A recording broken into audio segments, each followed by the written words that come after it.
A single aircraft sits motionless on a runway, surrounded by floodlights that cut through the darkness like surgical blades. Inside that metal tube, nearly 100 innocent souls wait in terror, their fate hanging by the thinnest of threads. Outside, an entire nation holds its breath, knowing that the next few hours will either showcase their greatest triumph or their most devastating failure. This is the story of how 18 elite soldiers, disguised as ordinary maintenance workers, walked straight into the jaws of death and emerged as legends. It's the operation that announced to the world that Israel's special forces were not just skilled, they were absolutely ruthless in their precision. And at the heart of this mission was a young commando who would one day lead the entire nation, bleeding on that very runway as history unfolded around him. May 8, 1972, began like countless other days across Europe. Morning coffee steamed in Brussels cafes while businessmen hurried through the corridors of Zaventem International Airport. The silver fuselage of Sabena Flight 571 gleamed under the pale Belgian sun, its Belgian national airline logo reflecting the ordinary bustle of international travel. Passengers shuffled through the boarding process with the casual indifference of routine air travel, most of them Israeli families eager to return home after European holidays. But among those passengers, 4 individuals moved with a different energy entirely. They carried Israeli passports, spoke Hebrew when questioned, and blended seamlessly into the crowd of returning tourists. Yet beneath their carefully constructed facades, these were not vacationers at all. They were operatives of the Palestinian militant organization Fatah, each one carrying weapons and explosives designed to turn a routine flight into a political weapon. The aircraft departed Brussels precisely on schedule, making its planned stopover in Vienna for refueling. Passengers stretched their legs, purchased newspapers and chocolate, completely unaware that 4 trained killers sat among them, counting down the minutes until their carefully orchestrated plan would unfold. When the Boeing 707 lifted off from Vienna and began its southeastern journey toward Israel, those 4 operatives knew their window of opportunity was rapidly approaching. High above the Adriatic Sea, with the aircraft cruising at 30,000 feet, the transformation began. What had been a peaceful passenger flight suddenly erupted into chaos as weapons appeared and voices began shouting commands in Arabic. The hijackers moved with military precision, separating passengers by religion, establishing control over the cabin and making their demands crystal clear to the stunned crew. Their ultimatum was simple yet devastating. Israel must immediately release over 300 Palestinian prisoners from its jails, or everyone aboard the aircraft would die in a massive explosion. The hijackers carried enough explosives to obliterate the entire plane, and they made it abundantly clear that they were prepared to detonate those charges without hesitation. This was not a bluff or a negotiating tactic. This was a death sentence waiting to be carried out. Captain Reginald Levy, a British pilot with extensive wartime experience, immediately recognized the gravity of the situation. His military background allowed him to assess the hijackers' capabilities and intentions with deadly accuracy. These were not desperate amateurs making empty threats. They were trained operatives who had come prepared to die for their cause. Even more devastating for Levy was the knowledge that his own wife sat among the hostages, adding a deeply personal dimension to an already impossible situation. As the hijacked aircraft requested emergency landing clearance and began its descent toward Lod Airport near Tel Aviv, news of the crisis reached the highest levels of Israeli government within minutes. Prime Minister Golda Meir found herself facing an impossible choice that would define not just the fate of the hostages, but the future of Israeli counter-terrorism policy. Defense Minister Moshe Dayan and Chief of Staff David Elazar gathered in emergency session, knowing that their next decisions would either save lives or cost them dearly. The aircraft touched down on Israeli soil just after 7 in the evening, its landing gear settling onto the runway with a finality that seemed to echo through the corridors of power in Jerusalem. Immediately, hundreds of security personnel surrounded the aircraft, establishing a perimeter that transformed Lod Airport into a fortress. Floodlights illuminated the Boeing like a stage set for the most high-stakes drama imaginable, while helicopters circled overhead and emergency vehicles lined the tarmac in preparation for whatever might come next. Inside the government's crisis center, debates raged through the night about how to respond to the hijackers' demands. Some officials advocated for negotiation and compromise, arguing that the lives of nearly 100 hostages outweighed any political considerations. Others insisted that giving in to terrorist demands would only encourage future attacks, creating a precedent that would haunt Israel for generations to come. The tension in those rooms was suffocating as each passing hour brought the crisis closer to its inevitable climax. Meanwhile, the hijackers inside the aircraft grew increasingly agitated as hours passed without any concrete response to their ultimatum. They had come prepared for martyrdom, carrying not just weapons but explosive belts that could detonate at a moment's notice. The psychological pressure on both the hostages and the crew reached unbearable levels as children cried, adults prayed, and everyone wondered whether they would survive to see another sunrise. Throughout the long night, Israeli intelligence operatives worked frantically to gather every scrap of information about the hijackers and their capabilities. They analyzed radio communications, studied passenger manifests, and attempted to piece together a tactical picture that might offer some hope of resolution. But the aircraft remained sealed, its windows offering only glimpses of the terror unfolding inside, and the hijackers showed no signs of wavering in their deadly resolve. As dawn approached, it became increasingly clear that diplomatic solutions were not going to resolve this crisis. The hijackers had rejected every compromise proposal, demanding the immediate and unconditional release of hundreds of prisoners. Time was running out, and Israeli leadership faced the stark reality that military action might be their only remaining option. The question was whether such an operation could succeed without massive casualties among the hostages they were trying to save. In a secure facility not far from the airport, members of Israel's most elite Special Operations Unit received their orders. Sayeret Matkal had been Israel's premier counter-terrorism force since its formation, conducting operations that remained classified decades later. These were soldiers trained to operate in the shadows, to strike with surgical precision, and to accomplish missions that seemed impossible to ordinary military units. Now they faced perhaps their greatest challenge yet. The unit's commander, a young officer named Ehud Barak, who would later become Israel's prime minister, understood that conventional assault tactics would likely result in catastrophic casualties. The confined space of the aircraft, the presence of explosives, and the hijackers' willingness to die created a tactical nightmare that demanded an entirely different approach. Traditional military doctrine offered no solutions for this unprecedented challenge. What emerged from hours of intense planning was a deception operation so audacious that it bordered on the insane. Instead of storming the aircraft with overwhelming force, the commandos would disguise themselves as airport maintenance personnel and approach the aircraft under the pretense of routine servicing. They would carry fake identification, wear civilian overalls, and hide their weapons inside toolboxes and equipment cases. The success of the entire operation would depend on their ability to convince trained terrorists that they were nothing more than harmless technicians. The psychological warfare component of the plan was equally sophisticated. Israeli negotiators would convince the hijackers that their demands were being met, that prisoners were being gathered for release, and that the aircraft needed routine maintenance before it could safely transport everyone to their demanded destination. Every detail had to be perfect because a single suspicious movement or out-of-place word could trigger the explosives that would kill everyone aboard. Training for the operation took place in an aircraft hangar using an identical Boeing 707 that had been acquired specifically for such exercises. The commandos practiced their approach, rehearsed their assault tactics, and memorized every detail of the aircraft's layout. They studied passenger seating charts, emergency exit locations, and the most likely positions where hijackers might station themselves. Nothing could be left to chance in an operation where 90 seconds would determine the difference between triumph and tragedy.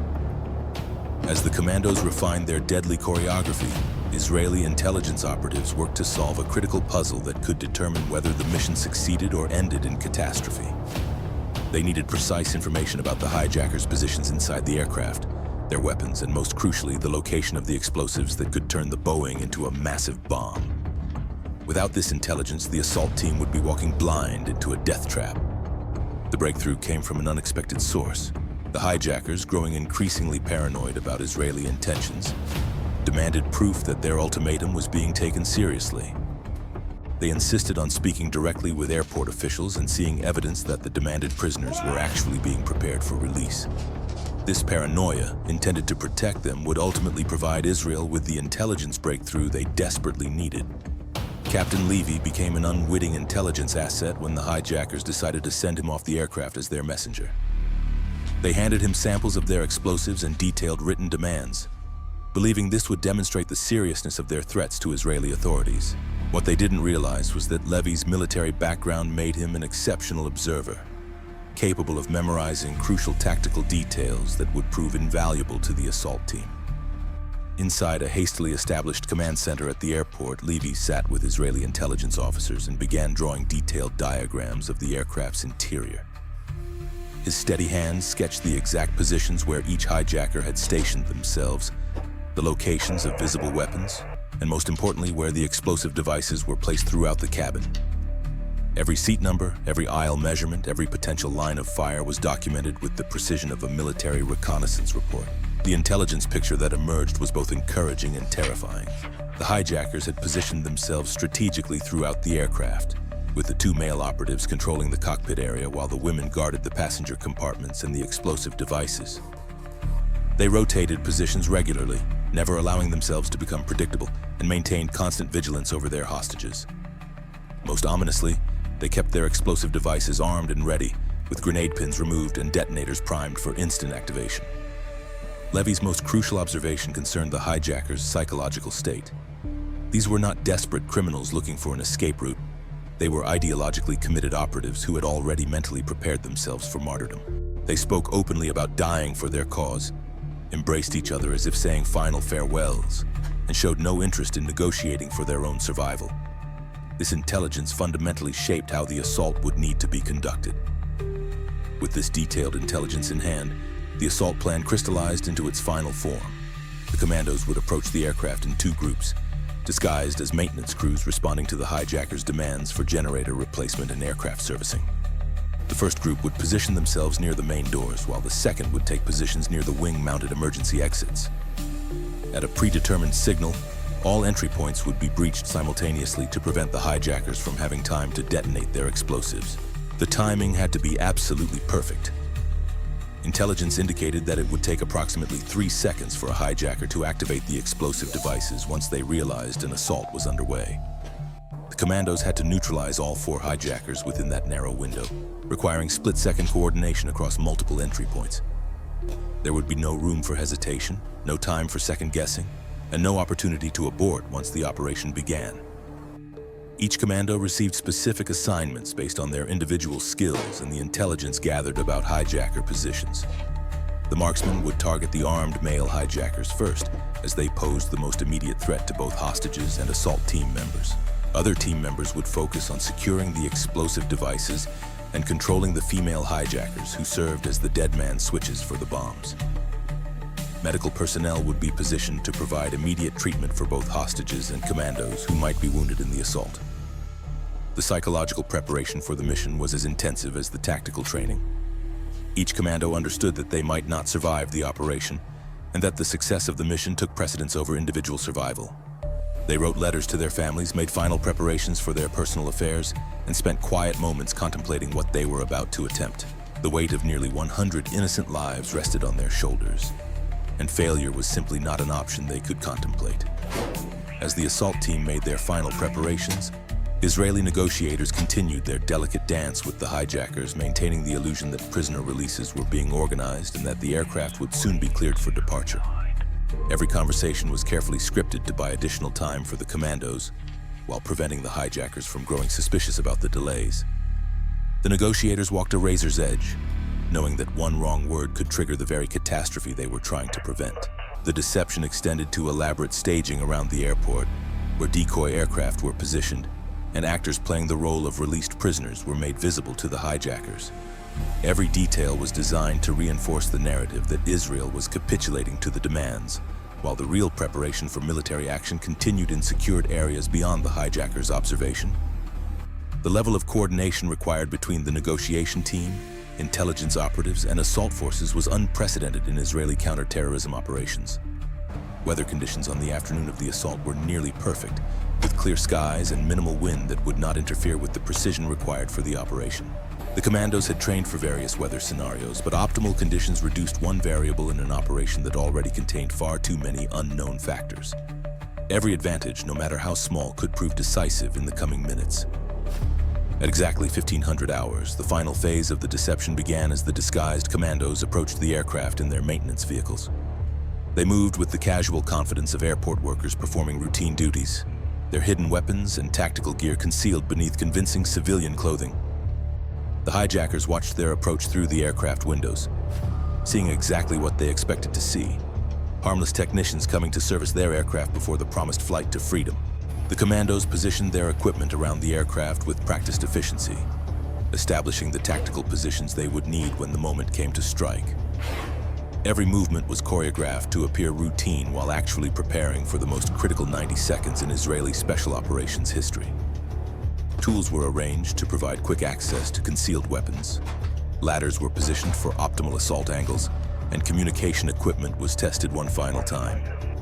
Inside the aircraft, tension reached unbearable levels as hostages sensed that something significant was about to happen.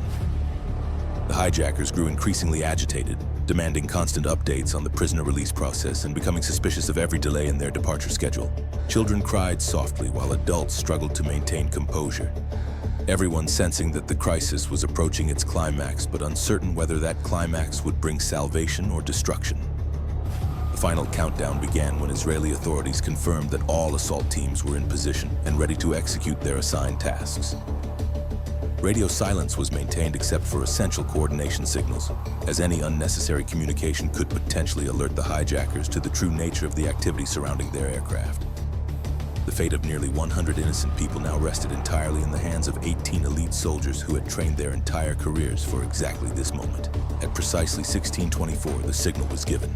A sharp whistle cut through the afternoon air, and in that instant, the most audacious hostage rescue operation in Israeli history exploded into violent, desperate action. The whistle's echo had barely faded when chaos erupted across multiple entry points simultaneously. Through the emergency exit above the left wing, two commandos burst into the aircraft cabin only to find themselves face to face with one of the male hijackers. The terrorist's weapon was already raised, his finger on the trigger, but the months of relentless training paid off in that split second.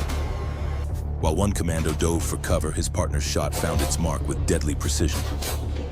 On the opposite side of the aircraft, another team encountered the deadly crossfire that intelligence had warned them about. The confined space of the passenger cabin created a nightmare of overlapping fields of fire, where friendly forces could easily mistake each other for enemies in the chaos.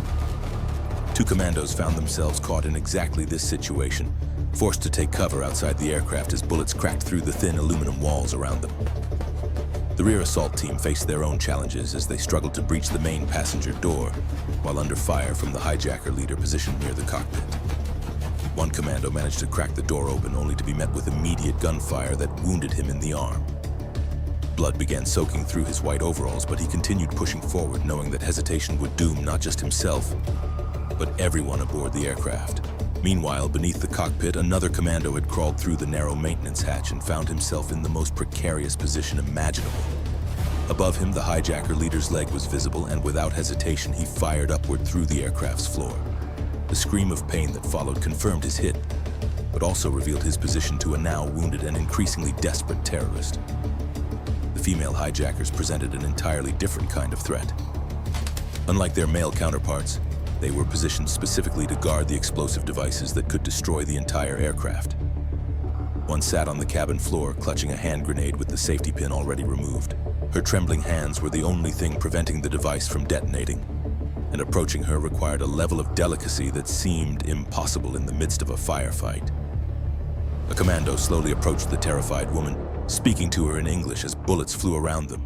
His voice remained calm and steady as he instructed her to open her fingers one at a time, allowing him to take control of the grenade without releasing the safety lever. This deadly game of trust played out over several agonizing seconds, with the lives of everyone aboard hanging on the woman's willingness to surrender the weapon that could kill them all. The search for the fourth hijacker and the remaining explosive devices created additional complications as commandos swept through the aircraft. Passengers pointed frantically in different directions, some claiming to see another terrorist, others insisting that explosives were hidden in locations not yet searched. Confusion was understandable given the terror they had endured, but it forced the assault team to maintain their vigilance even after the primary threats had been neutralized. In the cockpit area, the wounded hijacker leader made his final desperate stand. Despite being shot in the leg, he continued to return fire at the advancing commandos, forcing them to duck behind passenger seats for cover. One commando ran out of ammunition in the middle of the firefight and had to reload while under direct fire, a process that seemed to take an eternity in the compressed time frame of the assault. The leader's last moments came when he abandoned the cockpit and tried to take refuge in an adjacent lavatory. But there was no escape from the commandos who had trained for exactly this scenario. Multiple weapons fired simultaneously, and the man who had terrorized nearly 100 innocent people for over 24 hours finally fell silent. The discovery of the explosive belt in one of the passenger seats sent shockwaves through the assault team. The device was more sophisticated than intelligence had indicated, with multiple cells of explosive material connected by wires that could have obliterated the entire aircraft. One commando carefully examined the device while still holding the live grenade he had taken from the female hijacker. A surreal moment where death literally rested in both of his hands. Additional searches revealed a second grenade lying beside one of the dead male hijackers, confirming intelligence estimates about the firepower the terrorists had brought aboard. The weapons recovery process had to be conducted with extreme care, as any of the devices could have been booby-trapped or rigged with additional detonators. Every piece of equipment had to be treated as potentially lethal until explosive ordnance experts could conduct thorough examinations. The medical evacuation of wounded personnel began even before the aircraft was fully secured. 2 commandos had sustained gunshot wounds during the assault, their blood staining the white overalls that had served as their disguise. Among the wounded was a young soldier who would later become one of Israel's most prominent political leaders, his injury serving as a permanent reminder of this pivotal moment in the nation's counter-terrorism history.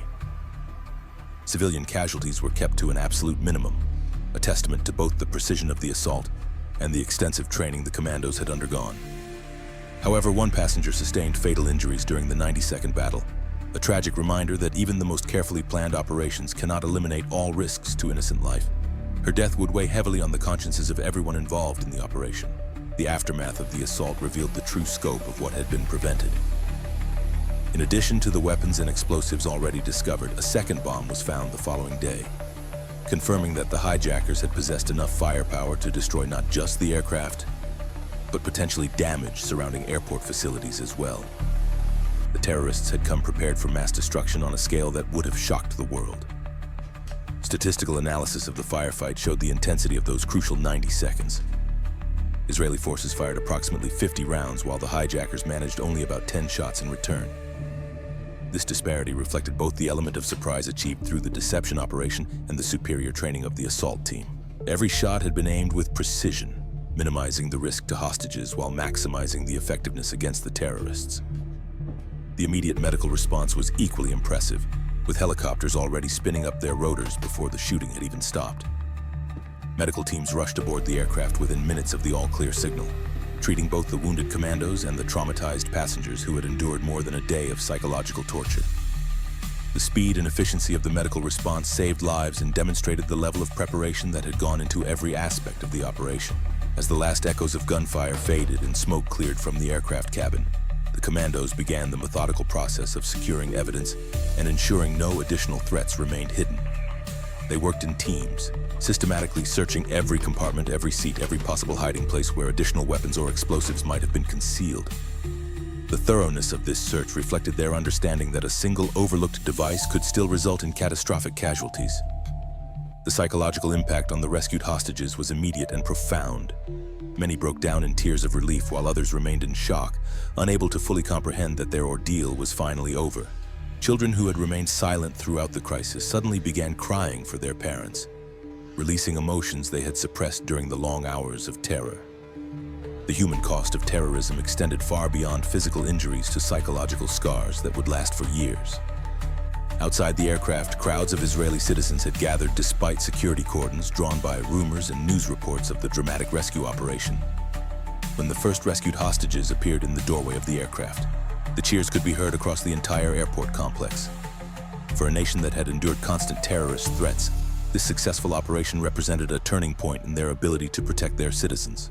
The international media response was immediate and intense, with reporters from around the world descending on Lod Airport to cover what was already being hailed as one of the most successful counter-terrorism operations in history. The images of commandos in blood-stained overalls being embraced by the hostages they had saved would appear on front pages across the globe, announcing to the world that Israel possessed special forces capabilities that rivaled any nation on Earth.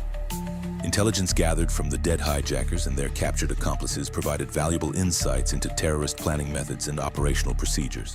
Documents recovered from the aircraft revealed connections to other planned attacks and identified additional operatives who could now be tracked down by security services. The intelligence value of the operation extended far beyond the immediate rescue of the hostages. For the members of Sayeret Matkal, the operation represented both a professional triumph and a personal watershed moment. These soldiers had trained for years to conduct precisely this type of mission, but the reality of combat in such confined quarters with so many innocent lives at stake was unlike anything they had experienced before. The bonds forged in those 90 seconds of violence would last for the rest of their lives. The tactical lessons learned from the operation immediately began influencing counter-terrorism training programs around the world. Military units from allied nations sent observers to study Israeli methods, while security experts analyzed every aspect of the mission to understand how such a complex deception and assault had been coordinated so effectively. The operation became a case study taught in military academies and special operations schools globally. Within hours of the operation's conclusion, debriefing sessions began with all participants providing detailed accounts of their actions and observations. Every decision, every movement, every split-second choice was analyzed to extract lessons that could improve future operations. The Israeli military's commitment to continuous improvement meant that even their greatest successes became opportunities for learning and refinement. The political ramifications of the successful rescue extended far beyond Israel's borders. Terrorist organizations worldwide suddenly realized that aircraft hijacking was no longer a guaranteed method of achieving their objectives. The demonstration that highly trained special forces could successfully assault a hijacked aircraft would force terrorists to reconsider their tactics and seek other methods of advancing their political goals. As darkness fell over Lod Airport on that historic day, the Boeing 707 sat empty and silent, its cabin bearing the scars of the brief but intense battle that had taken place within its walls. The aircraft would eventually return to service, but it would forever remain a symbol of how courage, training, and meticulous planning could triumph over terror and desperation. The wounded commandos were transported to military hospitals where they would recover from their injuries and eventually return to active duty. Their blood had been spilled in service of a principle that would define Israeli counter-terrorism policy for decades to come. No terrorist attack would go unanswered, and no Israeli citizen would be abandoned to the mercy of those who chose violence as their weapon of choice. The wounded lay scattered across the tarmac like fallen chess pieces, their white overalls stained crimson in the harsh glare of airport floodlights. Among them was a young commando whose injury would mark him for life, but whose courage in those 90 seconds would echo through decades of Israeli history. As medics rushed to treat the wounded, the full magnitude of what had just occurred began to settle over everyone present. Benjamin Netanyahu pressed his hand against the wound in his arm, feeling the warm blood seep through his fingers. The bullet that had grazed him during the final moments of the assault served as a permanent reminder that heroism always carries a price. Around him, his fellow commandos moved with the same methodical precision they had displayed during the operation, securing weapons and ensuring no threats remained hidden within the aircraft's shadowed interior. The sight that greeted rescue workers inside the cabin was both triumphant and sobering. Passengers sat in stunned silence, many still unable to comprehend that their nightmare had finally ended. Children who had remained eerily quiet during 24 hours of terror suddenly began crying, their sobs echoing through the confined space as psychological barriers finally crumbled. Flight attendants moved among the survivors, offering water and comfort while trying to process their own trauma. Captain Reginald Levy emerged from the cockpit with the weary expression of a man who had shouldered impossible burdens. His wife sat among the rescued passengers, alive and unharmed. But the knowledge that he had been forced to choose between his professional duties and his personal fears would haunt him for years to come. The radio equipment that had served as his lifeline to Israeli ground control finally fell silent, its purpose fulfilled in the most dramatic way imaginable. Outside the aircraft, Israeli security personnel worked frantically to process the scene and gather intelligence from every available source. The bodies of the two dead hijackers were carefully examined, their clothing searched for additional weapons or identification documents that might reveal connections to other terrorist cells. Every scrap of paper, every personal item became a potential clue in the broader war against international terrorism. The two female hijackers who had survived the assault sat in military custody, their explosive belts carefully removed by bomb disposal experts who understood that even in defeat, these women remained potentially deadly. Their silence was absolute, refusing to answer questions in any of the languages their interrogators attempted. This defiance would prove futile, as intelligence analysts would eventually piece together their identities and organizational connections through other means. Forensic teams began the painstaking process of documenting every bullet hole, every bloodstain, every piece of evidence that could help reconstruct the exact sequence of events during those crucial 90 seconds. The confined space of the aircraft had created a complex ballistics puzzle, with ricochets and fragmentation patterns that told the story of split-second decisions made under impossible pressure. Each mark on the cabin walls represented a moment where life and death hung in the balance.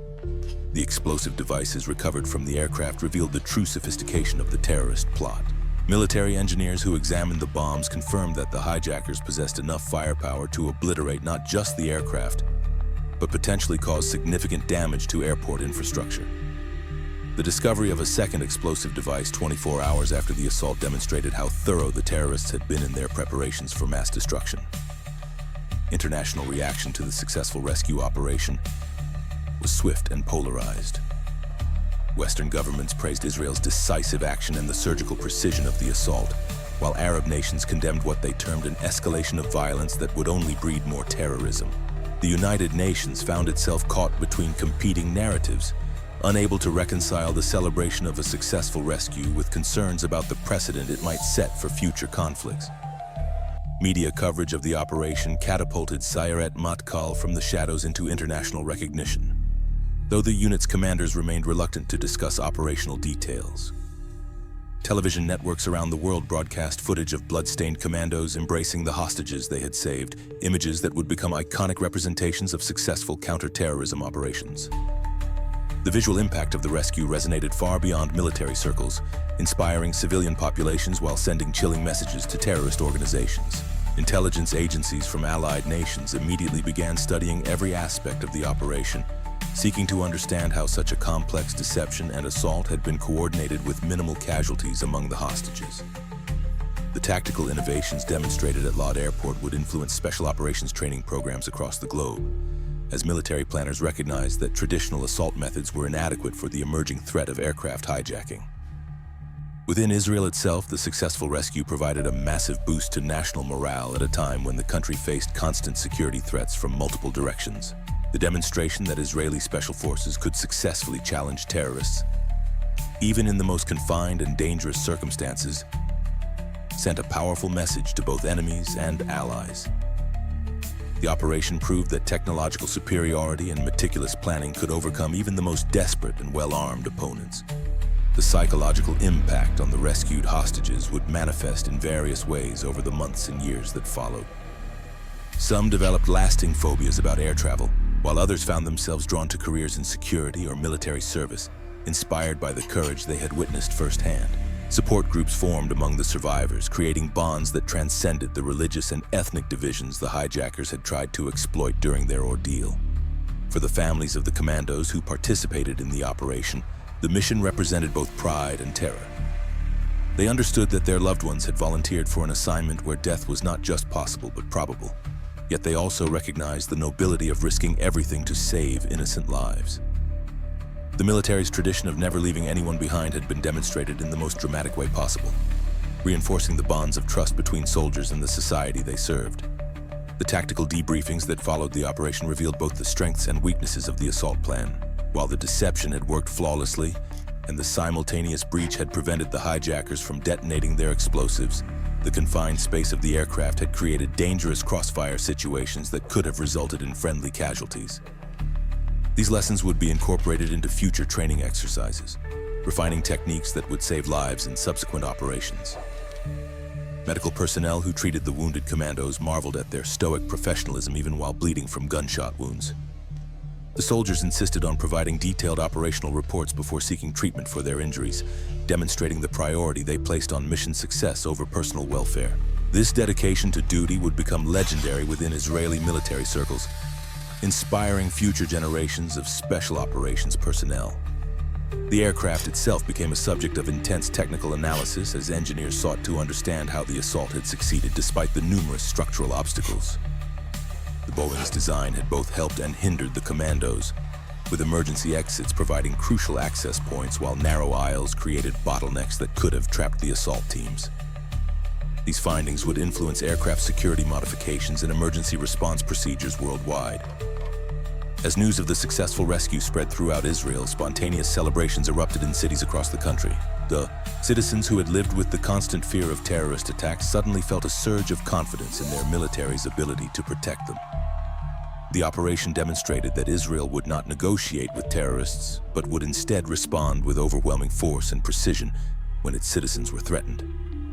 The international terrorism community took careful note of what had transpired at Lod Airport.